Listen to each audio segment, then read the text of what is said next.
We like to start all of our workshops and meetings with community agreements to make sure that everyone can have as meaningful an experience as possible. So please take a moment to read these.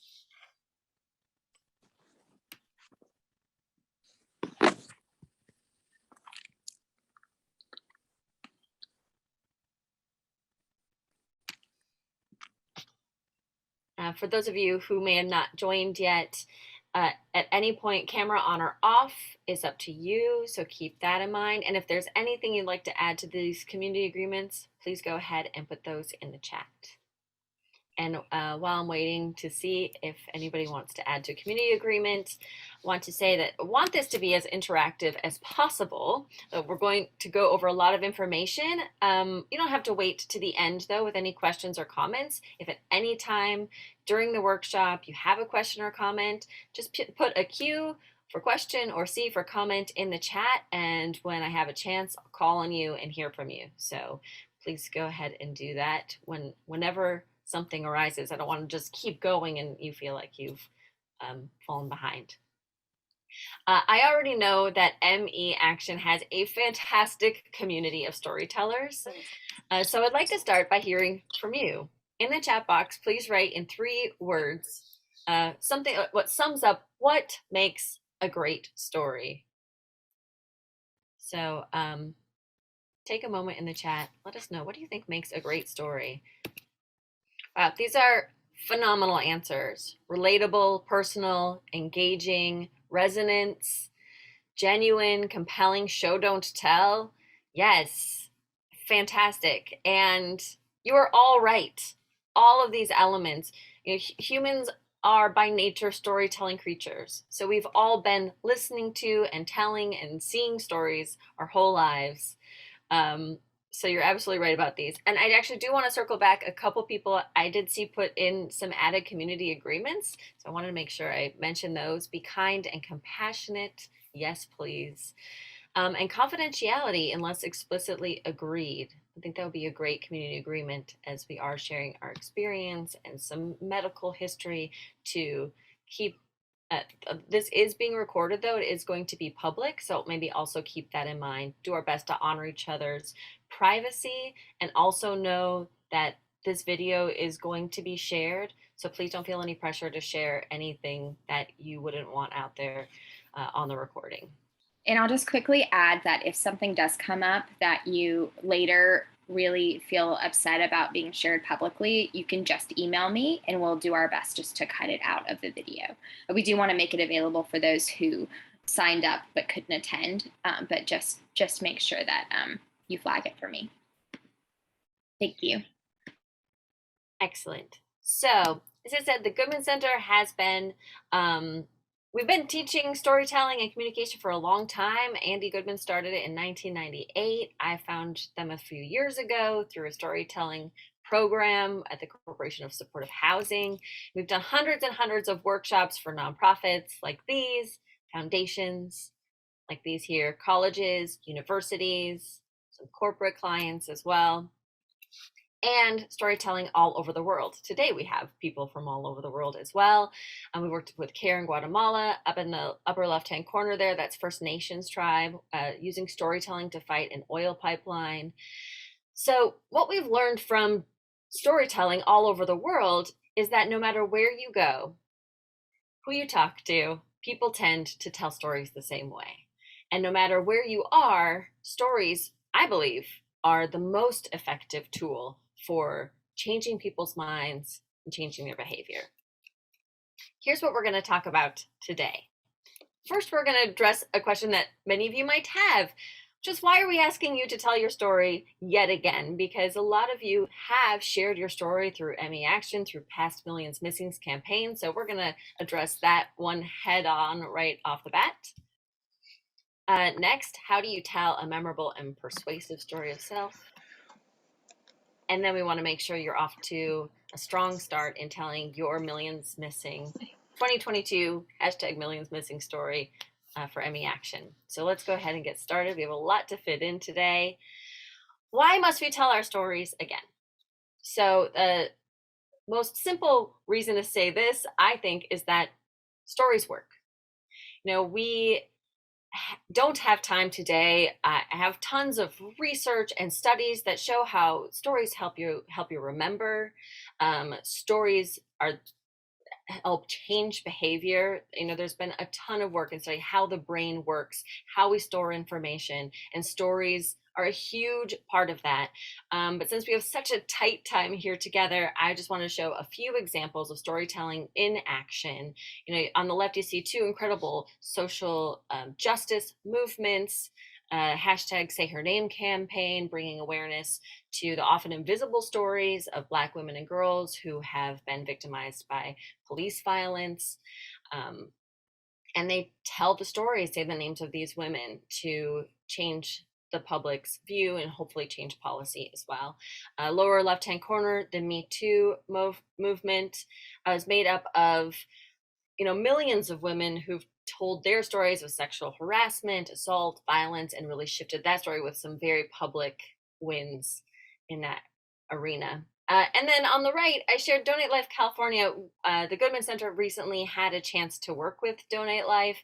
And this is a life or death issue, right? How many people are willing to donate their organs? And they have found time and time again that sharing the stories of donor families and recipients has been the most powerful tool for increasing the numbers of people who are willing to donate their organs. So that's definitely in the public health interest field. Telling stories is a number one tool, but I don't think you all need a lot of convincing. Oh, I see a question. How to tell without crying? Yes, that's a great question. Maybe we'll get into that a little bit later. I don't think that this community needs a lot of convincing about stories, because I have been so impressed with Emmy Action's community of storytellers, the way you are sharing your experiences to advocate for policy change, research inclusion, research dollars, social awareness. These are just some pictures that from the Instagram page for Emmy Action. So clearly you understand why we keep telling stories. So I just want to say, why now? Because there is a unique moment happening right now that I think you are all aware of. Long COVID has been all over the headlines. The whole world is talking about it. There is public pressure and support to study it, to understand it. So there's a huge batch of people all over the world who are suddenly clued in. They're wondering, they have questions about chronic illness, about long haulers. So basically, you have a bunch of new people who are ready and willing to listen and need to hear your stories, because there's so much to be gained in a long COVID response that includes ME/CFS. And that is both for people with ME/CFS and for people with long COVID. And right now, scientists, legislators, people are making decisions about how to study, treat, talk about chronic illness. In order to make the right decisions, we can't just give them numbers. There are some really powerful numbers out there. Researchers predicting 10 to 12% of all people who get COVID-19 will develop ME/CFS, and that's a powerful number. But I'd like to cite what Daniel Kahneman says about this in his book, Thinking Fast and Slow. Oh, wait, I skipped all these slides, you guys. Sorry, I was trying to show all these headlines. There are tons of headlines, as you've seen. Kahneman won the Nobel Prize for economics, although he's a psychologist by trade. But his work on human behavior and understanding how decisions get made won him the Nobel Prize. And this is what he has to say.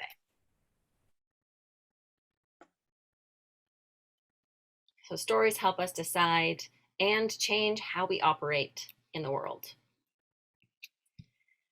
So that's why we're telling our stories again and why we're telling them now. But how do you do it? You already know, you've already been telling your stories, but I want to share what might be a new model to some of you about storytelling that is really effective for leading to action. And this model comes to us from Marshall Ganz, who is a lecturer in public policy at the Harvard Kennedy School of Government.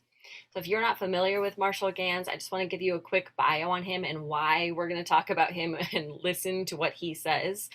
Marshall Ganz enrolled as an undergraduate in Harvard in 1960 or 1961, fully intending to graduate in 4 years. But in 1964, around his senior year, he dropped out and he joined the Mississippi Freedom Project to join the Freedom Riders going to the American South to fight for civil rights in a very, very dangerous, turbulent time.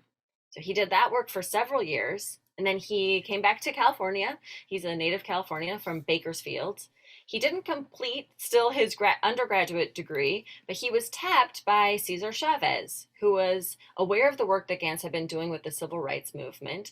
And he reached out and said, I'm organizing farm workers and migrant laborers in what turns out to be a major labor battle, right? Historic labor battle. He says, I need some help. So he recruits Gans. And Gans was his right-hand man for 16 years or so. And then he also starts doing some work on his own political campaigns, but with Chavez, they're going door to door, recruiting people, telling farm workers, you can stand up for your rights, si se puede. Dolores Huerta's phrase became famous first at that time. And so he is huge in community organizing. And he continues to do that and more civil rights organizing. In 1991, he goes back to Harvard to complete his undergraduate degree. Then he continues to the Kennedy School, gets his master's. Now he's lecturing at the Kennedy School, sharing what he's learned over the years about how to stand up in front of people and lead them, how to lead the change that you want to see in the world. And so what he says, if you want to be a leader of change, which I think everybody who is in this meeting is that person right now, there are 3 stories that you must learn to tell. A few years ago, he explained this to Bill Moyers when he was being interviewed. So rather than me paraphrasing what he has to say, let's listen to Marshall Gans himself talking about these 3 stories. I learned. You've said that when you tell a story, the story becomes 3 stories. Yes. Well, when we do public narrative is like a leadership skill of moving people to public action. So there's a story of self, which is using narrative to communicate why I've been called. So I tell a story that can communicate the values that move me. A story of us is using narrative to create a sense of the values we share as a community. And then the story of now is, do they experience the challenge to those values that requires action now? So it's sort of three pieces. So there was an awful lot there. So let's go back. First story you have to tell is your story. You get up in front of people or put a video out there on social media. If somebody doesn't already know who you are, their first question is, who are you? What are you all about, right? What are your values? What are your stakes in this issue? Why should I listen to you about this, right? So you have to tell your story. These are the values that move me. This is my experience. This is why I care. Next is the story of us, right? Let's tie in the audience. What are the values that we share, right? And then thirdly, the story of now, and we already went over this a little bit, what is the fierce urgency of now? What's the unique moment that we're standing in that requires action at this moment? Why can we no longer be on the sidelines? So 3 stories. And if any of this seems familiar to you, you've seen it, because Marshall Gans has some very famous, very powerful adherents who follow this model. And most notably would be former President Barack Obama. In the 2004 Democratic National Convention, before Obama was even a first-term senator, he was just about to be elected. He was putting John Kerry's name into nomination. His speech was a way for him to introduce himself to the American public. It was very effective. He tells a story of self, us, and now. And you can go on YouTube and watch this. It's a very powerful speech. And he enjoyed Marshall Gans's model so much that he brought him on board in 2008 and 2012 to teach all of his campaign people how to tell their stories well so they could go out there, use this model to advance the Obama campaign both times. A more current example was in the last presidential election where Elizabeth Warren first declared. So she did a town hall for CNN in Jackson, Mississippi, during which she had a chance to introduce herself to the American public. Because people knew her in Massachusetts, where she was a senator, but a lot of people nationally didn't know anything about her. So in the course of the town hall, Jake Tapper asked her the question that you can see on the screen right now. And she's going to answer him, and in under 3 minutes, she's going to tell a story of self, story of us, and a story of now. So I'd really love for you all to see this model in action. And you can keep an eye in the upper left-hand corner, because as she shares her story, I'm going to annotate when she's in each story and as she moves from story to story. So let's listen to Elizabeth Warren. I'll tell you about that. So I have 3 older brothers. They all went off and joined the military.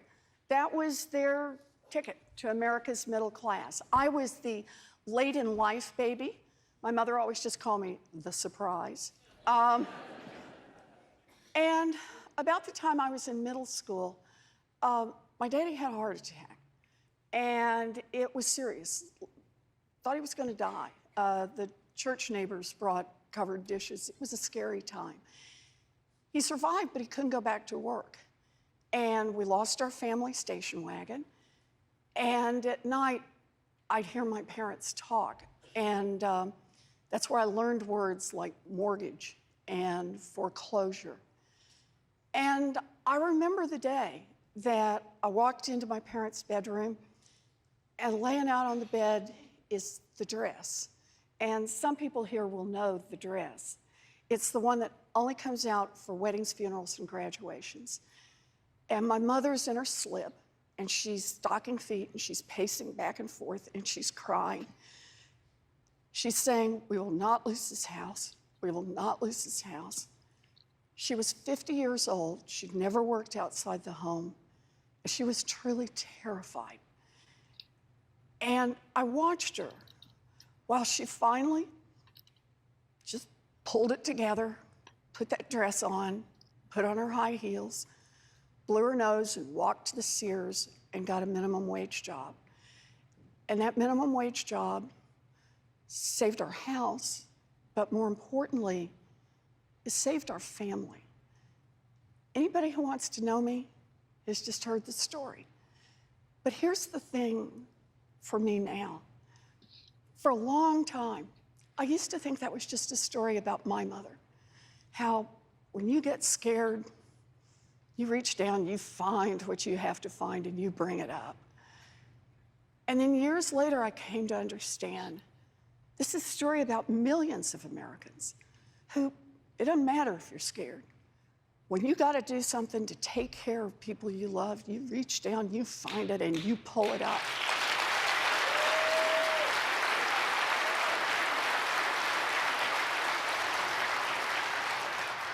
And then it was years later that I came to understand it was also a story about government. Because when this happened to my family, the minimum wage in America would support a family of 3. It would take care of a mortgage, utilities, and put food on the table. Today in America, a full-time minimum wage job will not keep a mama and a baby out of poverty. I am in this fight because I believe that is wrong. So that is just a portion of this interview. And whether or not you care about or agree with Elizabeth Warren's politics, this first section where she says, anyone who wants to know me, they've just heard the story. 1 minute, 52 seconds. So that's only 259 words. And really, it feels like the whole story is there, right? It's got a beginning, a middle, and an end, details. People often ask us, how can I tell a story in so little time? I think this is a great example because she puts so much into this, minute and 52 seconds. Yeah, and Clarissa, thank you for mentioning the transitions are great. It just flows. It feels like one thing goes into the next, right? So it's a really good model for this kind of storytelling. So I want to share a little bit more about what a story of self is and what it isn't. So I want to hear again for a moment from Marshall Gans in one of his workshops. Yeah. So then the question is to learn how to tell your story. And it's a matter of drawing on those moments and experiences that you can share, that others can begin to see you and establish. It's not resume, it's not titles, it's experiences. So people can get you. See, in a story of us, you're trying to get them to get each other. In a story of now, it's about getting the urgent moment. But in the story of self, it's about getting you. Why are you here doing this? What you care about.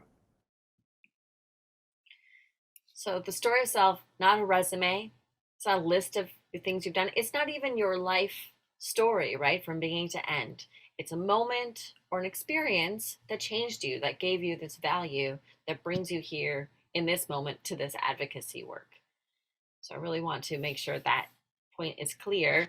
And there's so much more and so many references and resources online if you want to learn more about Marshall Ganz and his work. There's a Leading Change Network with a ton of free resources for this kind. I'm a huge fan of Marshall Ganz, so please look into more if you're interested. And I want to take just a moment here. I've seen a couple comments, and still we have the question about how to tell your story without crying in the chat, and I wanted to make sure if anybody else has any questions to take a moment here. And I can address how to tell the story. Yeah, Elizabeth Warren came close to crying. Address that question. A lot of that is really, to me, crying in a story, I don't necessarily see it as a negative thing. I mean, emotion is going to be part of our stories, and sharing a story in a way that feels present and raw can bring up some emotions like tears.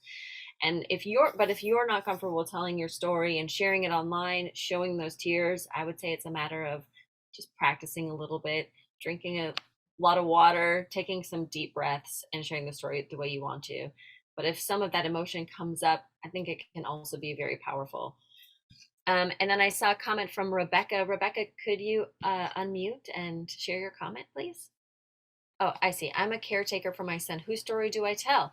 Well, for a story of self, you would tell your story. And the story prompts that we sent out, hopefully some of those applied to both you being able to tell your story. If your son would like to share his story on his own, but story of self is definitely you sharing your own story. And of course, your son will be part of your story.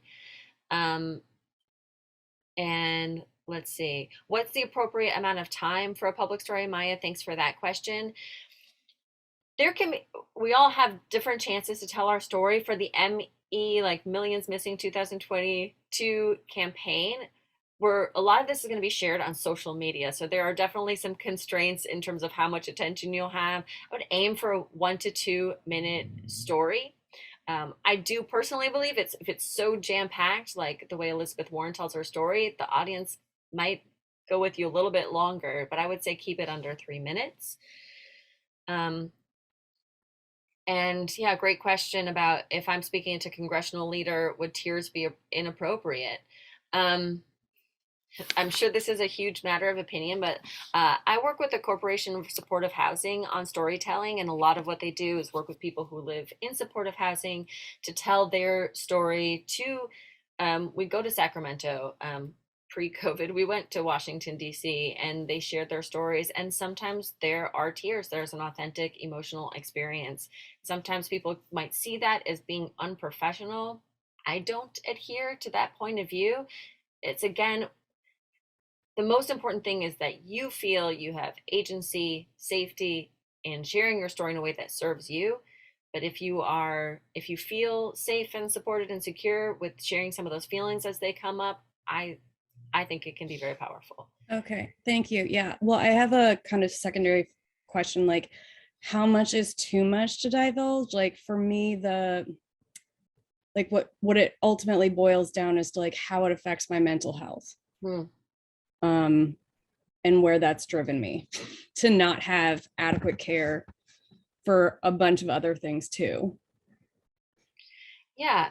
Well, we're going to go on and show another example and then workshop some of these. And I wonder if some of that will help answer the question. So hold on to it for a little bit longer and let's see if some of these things are discussed.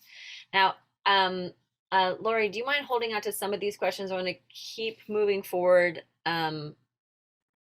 So for time, but there's some really great questions in here. So if we have extra time a little bit later and they're not addressed, or if we have time at the end, I don't want to miss out on these great questions, but I think better move forward a little bit. Thank you.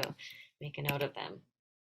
So let's move on to part 3 here, telling your ME action story, because we all have a multitude of stories. You know, when Marshall Gans was saying it's not resume, I know I was saying it's not your life story, because we all have a million stories. Our whole life is made up of stories, and I'm not a huge proponent of the elevator pitch story, like you're just going to have one story that says everything that needs to be said.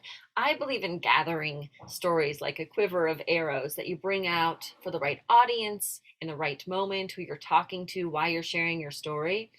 So you don't have to tell all of your stories right now. So for the 2022 Millions Missing campaign, ME Action is asking you to share your story of self, of course, as it relates to your experience with ME/CFS or with long COVID. And I have an excellent example of this. What could be better for an example than Jennifer Brea's TED Talk from 2017?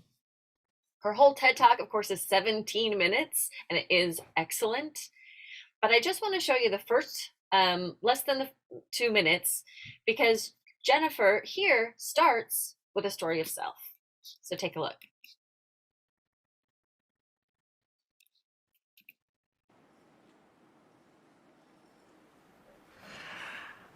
Hi. Thank you.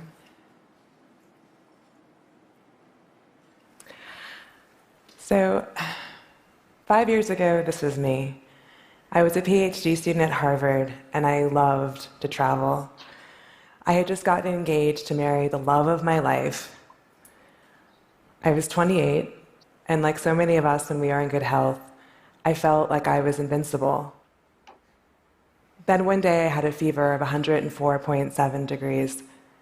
I probably should have gone to the doctor, but I'd never really been sick in my life. And I knew that usually if you have a virus, you stay home and you make some chicken soup, and in a few days everything will be fine. But this time it wasn't fine. After the fever broke, for 3 weeks I was so dizzy, I couldn't leave my house. I would walk straight into door frames. I had to hug the walls just to make it to the bathroom. That spring, I got infection after infection. And every time I went to the doctor, he said there was absolutely nothing wrong. He had his laboratory tests, which always came back normal. All I had were my symptoms, which I could describe, but no one else can see. I know it sounds silly, but you have to find a way to explain things like this to yourself. And so I thought maybe I was just aging. Maybe this is what it's like to be on the other side of 25. Then the neurological symptoms started. Sometimes I would find that I couldn't draw the right side of a circle. Other times I wouldn't be able to speak or move at all. I saw every kind of specialist: infectious disease doctors, rheumatologists, endocrinologists, cardiologists. I even saw a psychiatrist. My psychiatrist said, "It's clear you're really sick, but not with anything psychiatric. I hope they can find out what's wrong with you."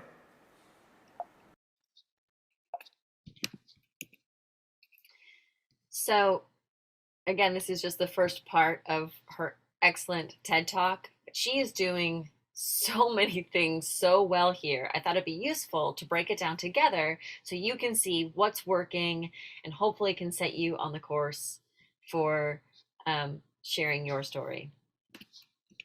So here we go. Here's the first section of what we just heard. Great start. Take a moment to read this.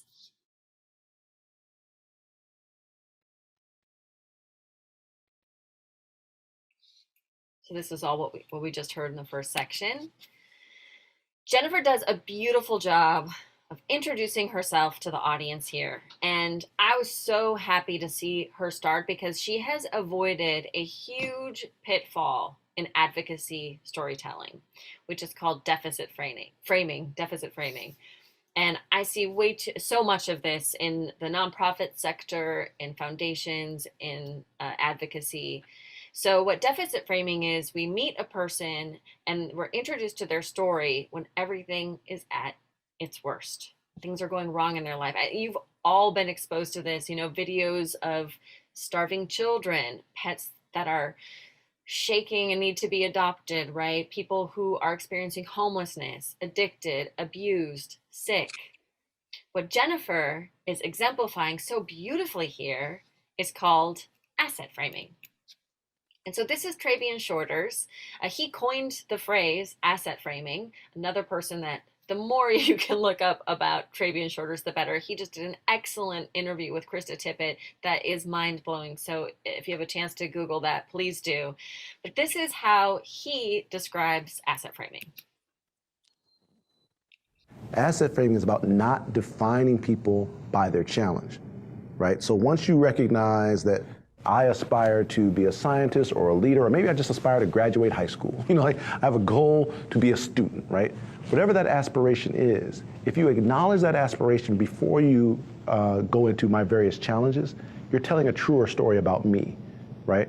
I don't run around believing I'm an at-risk this or a low-income that or a high poverty, high crime. Like no one carries around those labels thinking that's how I'm going to face the world, right? What people think about is I want to maybe go to school. I want to maybe someday own a home. I want to maybe possibly get out of this neighborhood or come back to this neighborhood and build. Whatever that person's aspiration is, if you haven't bothered to acknowledge that aspiration before you engage them, then you've made them an object in the sentence.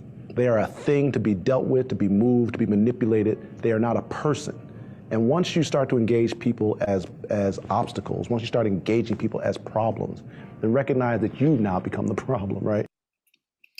So I think who Travian Shorters is talking to here, a lot of nonprofit organizations, when they're telling their success stories, they're telling the stories of other people.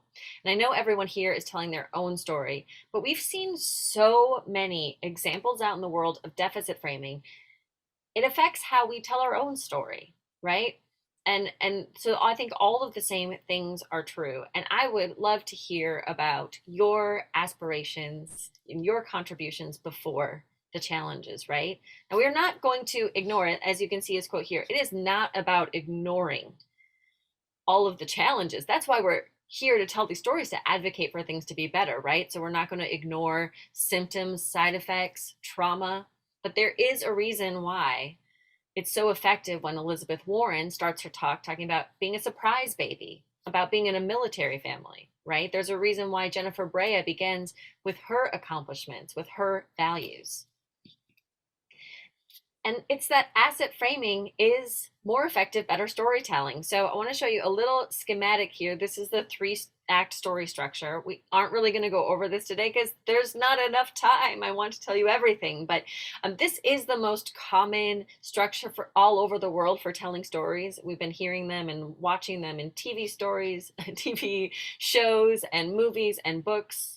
And both of the stories I showed you today use this structure.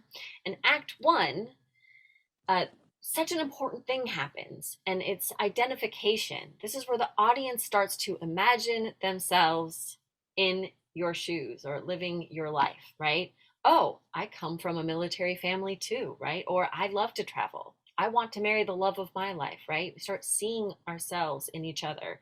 If you skip that identification section, you're starting with the barriers, which is Act 2, right? And it makes the audience feel a little bit more outside the story rather than feeling like they're in the moment with you. So I think Jennifer does just a tremendous job here of showing there is so much of her.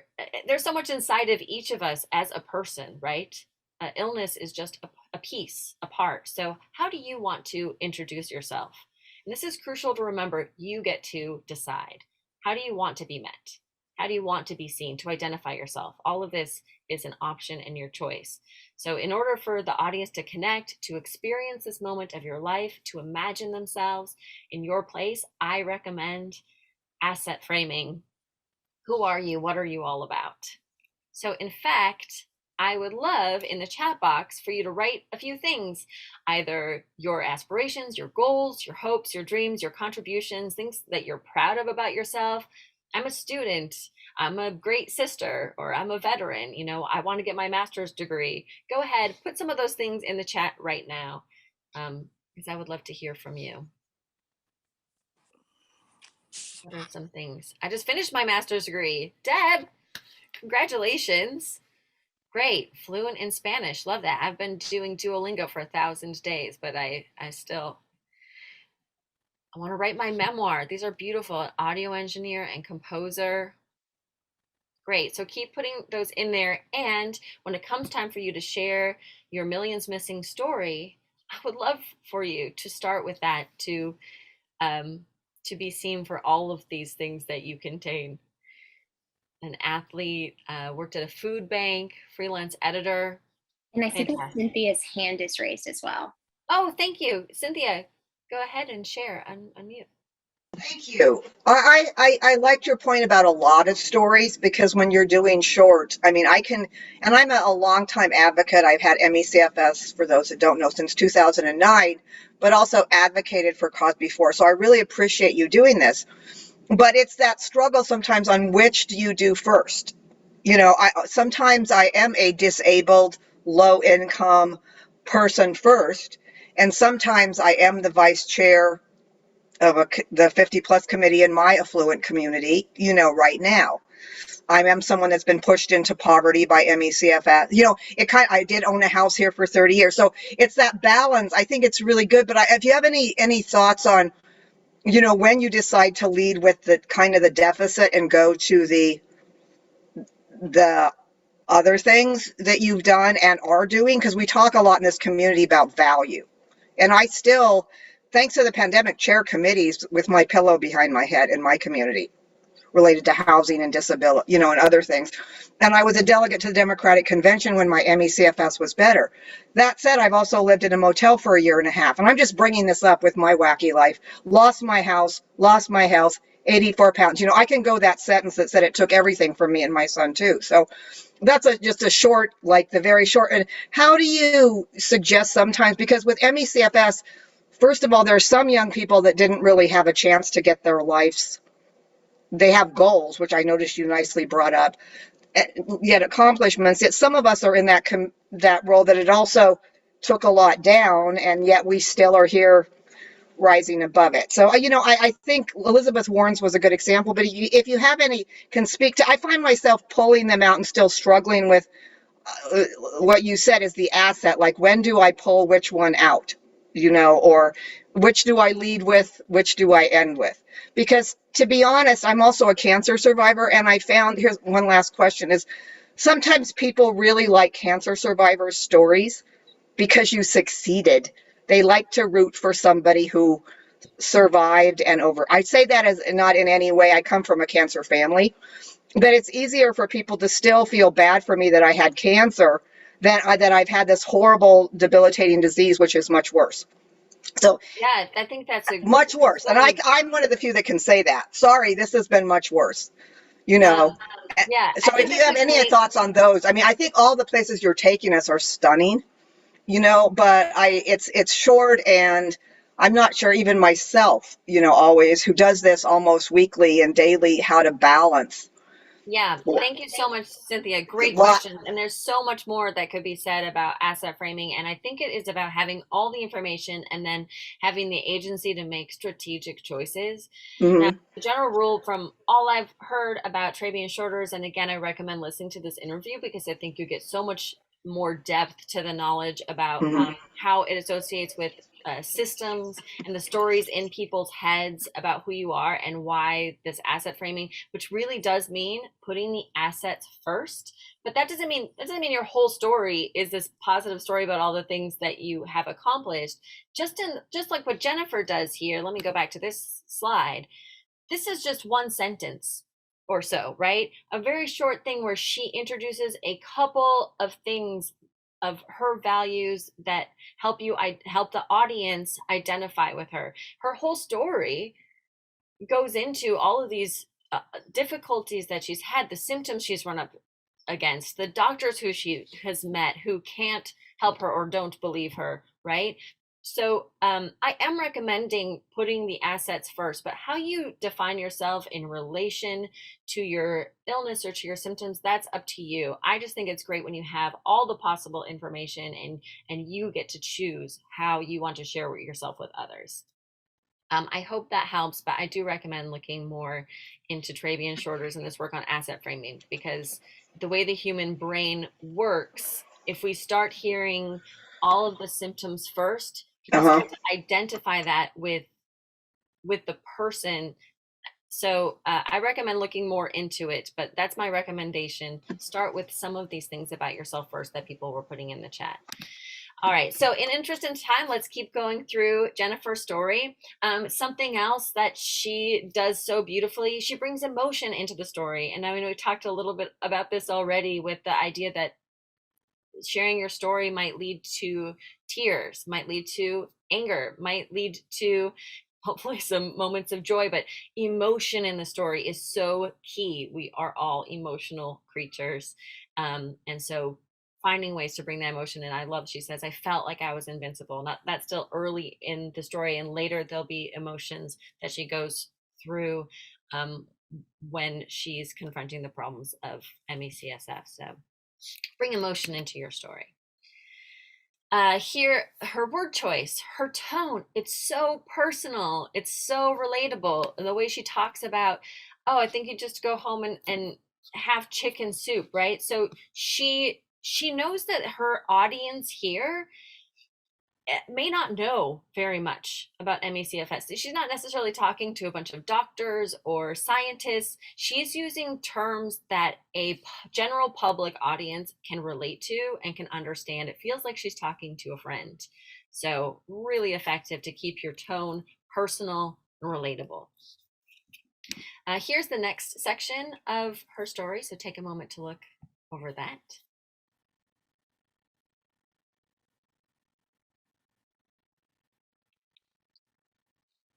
I want to point out here, she uses specifics and visuals, right? She chooses a couple of details here. The audience can really start to paint this picture in their head. You know, I even feel a physical sensation of what it would feel like to walk into a door frame, right? So rather than giving us a lot of medical terminology or information, right here she's painting a picture of what her symptoms look like at ground level. So it's like we're experiencing those with her. She continues to speak directly to her audience, right? And your stories hopefully will be seen by a very wide public audience, you know, who may not be familiar with some of the terms and diagnoses that you are all very familiar with. So just remember your audience and try to use words that they're going to understand. When we sent out the prompts to everyone that Lori put in the chat already, and we can share again later, this is where Jennifer's story starts to overlap with this the failing medical system, right? Because ME Action wants these stories to be used for the systemic change, advocating for that change. So, of course, it's so important that those systems come into play in the story that you're sharing. Again, there's so much emotion in the story. It's in her voice, it's in her pacing, there's vulnerability, and the audience, as a result, are rooting for her, right there with her. So here's the next small section. In the interest of time, I'm gonna pop on, even though I know I'm not giving you quite time to read, but I don't want us to run out of time to look over some stories together. People in the chat mentioned a sense of humor, something like a humor sandwich I saw earlier. So relatable to have this moment. She just feels like she's aging. And, you know, I think it's not a joke. It's just it's like a vulnerable moment she's sharing and people relate to it, and it's funny and it's true. So it's not outside of the story, but it gives people a chance to release some tension, which is connecting, keeping the audience right there with you. So if there's a moment where you can share something that has a little bit of a sense of humor or a tension relieving moment, that's very powerful to connect with your audience and keep them with you, because we want them at the end of your story to feel like we got to do something about this, right? We need to excite those emotions. She uses some visual aids, but even on their own, I think these words create pictures in our minds. She couldn't draw the other half of an O. And yes, I can share the PDF of these slides with ME Action, so you can have a copy of them without the whole thing at the end. That is not a problem. Then in the end, I like when she lists infectious disease doctors, rheumatologists, endocrinologists. It's adding some stakes, and she's displaying her agency in the story, right? She's sought out all of these treatments, all of the work that she has done is showing up in the story, and it really is driving home her point to be specific about who the specialists are. And in the end, there's some dialogue here. I think that is excellent for keeping the audience in the moment, living this experience alongside you. And again, we're showing real system failure here when a doctor is saying to you, I hope they can find out what's wrong. Who's they? Who's going to find out? So her story that I share with you is about 307 words, just over 2 minutes. On the social media, I know you're aiming for 1 to 2 minutes, so the examples I gave are a little bit long, but they're so powerful, and they use every word that they say to illustrate meaning. I had a place for questions here. So if you have any questions, go ahead and put those in the chat box. I know we are running over a little bit, but I want to have a chance to take it to the next step and talk about where your story is going to go and how it's going to be used. And Lori, I'm going to pass it over to you real quick to just share some of the nuts and bolts of the story. Sharing. Wonderful, thank you. So for Millions Missing, we want you to be able to share your story either via video, via post where you write it out, include it in your letter to the editor. And I know some of you are having meetings with your elected officials for Advocacy Day. So all of these venues are different, but the outline still applies. And going for a 1 to 2 minute video on social media will allow for it to be more shareable. And anything that you post on Millions Missing, we want you to @EmiActNet, which is at the bottom on the slide, so that we can reshare and also use the hashtag Millions Missing, because we will be keeping track of the hashtag and anyone who tags us, so that we can help push these stories out on May 12th. And for those that are meeting with your elected officials either the week before or the week after Millions Missing, I really do think that this applies to your meetings. You don't have a lot of time. You do have to be brief. And so using this format will really help you convey what you're trying to convey. And of course, we want to connect to something systemic. So if your story is about applying for disability, or if it is about the first time you were diagnosed, or if you are trying to make the point that ME needs to be included in long COVID studies, we want to make sure that we're tied to the bigger picture, so that people don't just take these stories at the individual level, but they really think, okay, what change do we need to see, and how can we be supportive of that change? So that's it in a nutshell. Thanks, Laurie. I would just have a few minutes left before 1 o'clock, but I want to go over, thank you so much to those of you who sent examples in. They're really, really excellent. You're all off to such a great start. And Leah, if you're here, do you mind unmuting?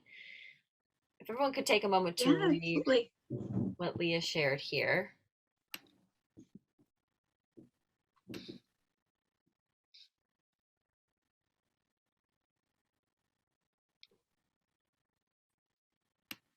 So Leah, I would love to hear from you a couple things. One thing, if you were going to add something to do more of an asset frame, is there anything you would want to share about yourself up at the top, so we can get to know something about who you are, what you value, what might be some things you might share? Yeah, absolutely. I think that I would add how when I got sick, I was a college student. I was working as a nanny over the summer. I was waking up at 5 o'clock every morning to go to the gym. I was running 5Ks. I was really just living this full, vibrant life. And so when I got sick, obviously that was a huge contrast, and to be told that nothing was wrong, and to just work on managing my stress or give it some more time to get better, was really obviously scary, and didn't feel quite right to me. Yeah, I think adding some of those details up top is huge, because I feel like it really gives us a sense of what's being taken away. If when you start with the chronic illness, it's like the audience doesn't have that moment first with you to say what are the things that are being taken away. So just laying it out for them with a couple of those things: running 5Ks, being a nanny, being a college student. And then you talk about a doctor being dismissive. Is there a specific moment or interaction with a doctor that might come to mind that you could share? I remember specifically about a year into my illness. I'd gone to my primary care doctor for about the millionth time. And I remember walking back out into the parking lot after, feeling so dizzy, walking to my car and just sitting and bursting into tears in the parking lot. And she had just told me, you know, I'd explained to her everything that I was experiencing, and she just told me, you know, I think it's going to get better. Just keep on managing your stress. And I remember just thinking, like, how can she not see that something is like so terribly wrong? I don't know. I could probably think of a better example, but that's. I thought that was a phenomenal example, and I'm sure you can think of more examples. But to me, if you bring us into that, either in the room with you and the doctor when there's that dialogue and she's sharing with you, or out in the parking lot, and see if you can take a moment to paint us the picture. What's around you? What are we seeing? So it feels like we're right there with you, sitting in your car and re-experiencing what happened in the office, the thoughts that you're having. To me, sharing that sliver of a story is so impactful in illustrating the point. So you're showing the point rather than just telling it. And then after you share their story, what do you want people to know or to do from hearing the story? I think, you know, I want people to know that this isn't just like some sad experience that happened to me, and that there are millions of other people who are experiencing this. And that especially given the COVID-19 pandemic, there are a lot more people experiencing this, and that our systems are entirely unprepared to support them. And so we need research funding, we need medical education, and we need decision makers to act. Yeah, I think that's excellent. So my recommendation for when you're putting the story together, add just one or two details about that with the asset frame. Be specific about the moment that you experienced with the doctor, and then sharing. There are millions of stories like mine, like you were just saying, and I think you'll have such a beautiful, powerful video. And it's 1:02. I wish we had time to go over so many more examples. To those of you who sent them, if I can, I will send back some things to you with just notes and questions that I had prepared for today, but we ran over with a little, we ran out of time. I hope that this was helpful to each of you for a new way or a different way or a new take on sharing your story. Because in the long run, when we want people to change their behavior, we want to advocate for the world being a better place. Numbers, data on their own, numbers just tend to numb. All of the jargon that we tend to use, it just jars. Nobody ever marched on Washington because of a pie chart, I'm pretty sure. But stories are different. Stories, by their very nature, tend to get stored in our brains. See what I did there? So if we can change the story in other people's heads, we are taking the first step to changing the world. If you all will go out there and share your story and do that, then for this story, we can close the curtain. But it is definitely not the end.